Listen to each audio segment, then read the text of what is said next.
बिस्मिल्लाहिर्रहमानिर्रहीम। अस्सलाम वालेकुम डियर स्टूडेंट्स। इस वीडियो में हम लोग चैप्टर नंबर 3 एक्सरसाइज 3.1 का क्वेश्चन नंबर 2 सॉल्व करेंगे। क्वेश्चन नंबर 2 में हमें कहा जा रहा है if X is equals to A B C D E, Y equals to A C E, Z equals to G H I G, then find the following using Venn diagram. अब हमारे पास X Y and Z ये तीन की values हमें given है। हम लोगों ने इसके अकॉर्डिंग वेन डायग्राम बनानी। अब ये कैसे बनाएंगे हम लोग?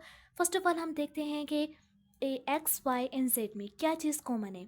एक्स एंड वाई में ए सी ई ये कॉमन है। जेड में और एक्स वाई में कुछ भी कॉमन नहीं है। सो इसके अकॉर्डिंग हम डायग्राम कुछ जो हमारी डायग्राम बनेगी वो इस तरह बनेगी, क्योंकि एक्स के जो तमाम एलिमेंट्स है वाई के वो सब एक्स में मौजूद हैं। सो वाई सबसे एक्स सबसेट हुआ वाई का, सो एक्स के अंदर वाई की डायग्राम बनी एंड जेड अलग बना। ठीक है, तो डायग्राम के अकॉर्डिंग हमारे पास कुछ पार्ट्स हैं, उसको हमने सॉल्व करना है। फर्स्ट पार्ट में कहा जा रहा है X union Y. First part में कहा जा रहा है X union Y union Z. अब यहाँ पे क्या करना है, इसके अकॉर्डिंग इस डायग्राम को शीट करना है। वो कैसे करेंगे? X union Y, first of all bracket वाले को सॉल्व करना है। ठीक है, एक्स यूनियन वाई, एक्स यहाँ पर एक्स को पूरा शेड करेंगे एंड देन वाई, एक्स को पूरा शेड करेंगे तो वाई भी शेड हो जाएगा। सो यूनियन में हम लोगों ने दोनों जो हमारे पास डायग्राम यानी कि जो सर्कल्स होते हैं उसको शेड करना होता है कम्प्लीटली। एक्स यूनियन वाई के अंदर एक्स को पूरा शेड किया हॉरिजॉन्टल लाइन से and then X union Y union Z, X union Y को हॉरिजॉन्टल लाइन से शेड किया। जेड, अब एक्स यूनियन वाई के साथ यूनियन जेड है, ओके। सो जेड को वर्टिकल लाइंस के साथ शेड कर दिया। सो इसको सेंटर में लाइन लगाकर इस हॉरिजॉन्टल एंड वर्टिकल लाइन को मिलाकर लिखा तो फाइनल आंसर आ जाएगा और X union Y union Z. So ये फाइनल आंसर है, ये फाइनल आंसर नहीं है। ठीक है, ये फाइनल आंसर है। ओके, पार्ट 2 में है X union Y union Z. अब यहाँ पर था एक्स यूनियन वाई ब्रैकेट में, अब यहाँ पर है वाई यूनियन जेड।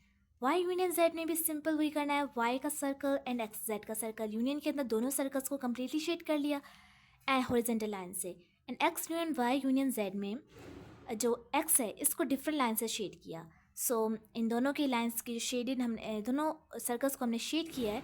सो इन दोनों को हम लोगों ने डिफरेंट लाइन से शेड किया है एंड सेंटर में लाइन लगाकर दोनों डिफरेंट लाइंस को हम लोग इसके अंदर फिल कर लेंगे तो हमारे पास X union Y union Z final answer आ जाए। पार्ट 3 में है X intersection Y intersection Z. अब यहाँ पर फर्स्ट ऑफ ऑल ब्रैकेट को सॉल्व करना है, एक्स इंटरसेक्शन वाई। अब X intersection Y, Y X के साथ जो वाई है ना एक्स के अंदर इंटरसेक्ट कहाँ कर रहा है? ए C E, x and Y के अंदर ए सी ई इंटरसेक्शन हो रही है, यानी कि ए सी ई कॉमन है। सो वाई को हमने कम्प्लीटली शेड कर लिया। Then X intersection Y intersection Z. अब X intersection Y intersection Z, ये वाई जेड के साथ कहीं भी कॉमन आ रहा है, वाई में और जेड में कुछ कॉमन नहीं आ रहा। सो इस वाई के अंदर एंड जेड के अंदर कुछ भी इंटरसेक्शन नहीं हो रही है। So final answer no shade आ जाएगा। पार्ट 4 में है X intersection Y intersection Z. अब यहाँ पर first of all Y intersection Z करना है। वाई इंटरसेक्शन जेड में वाई एंड जेड में कुछ भी कॉमन नहीं है, so no shade empty. Y X intersection Y intersection Z, अब एक्स को इंटरसेक्ट करना है इस एम्प्टी के साथ, सो यहाँ पर भी एम्प्टी आ जाएगा। सो यहाँ पर भी नो शेड आएगा क्योंकि इस क्वेश्चन के अंदर इस पार्ट के अंदर कुछ भी इंटरसेक्शन नहीं हो रही है। सो यहाँ पर final answer empty and no shade आ जाएगा।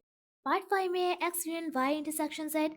यहाँ पर फर्स्ट ऑफ ऑल ब्रैकेट को सॉल्व करना है, X union Y, X union Y.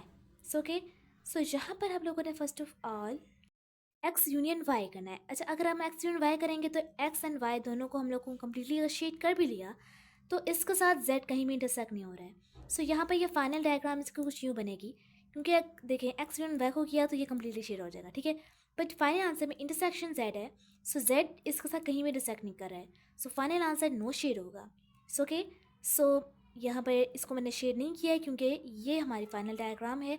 And अगर इससे पहले भी हम एक और डायग्राम बनाया और फिर इसको शेड करें एंड देन एक और डायग्राम, इस तरह जो फाइनल हमारी डायग्राम बनेगी वो बनेगी नो शेड, जिसके अंदर एम्प्टी होगी। सो ओके, पार्ट 6 में है X intersection Y union Z.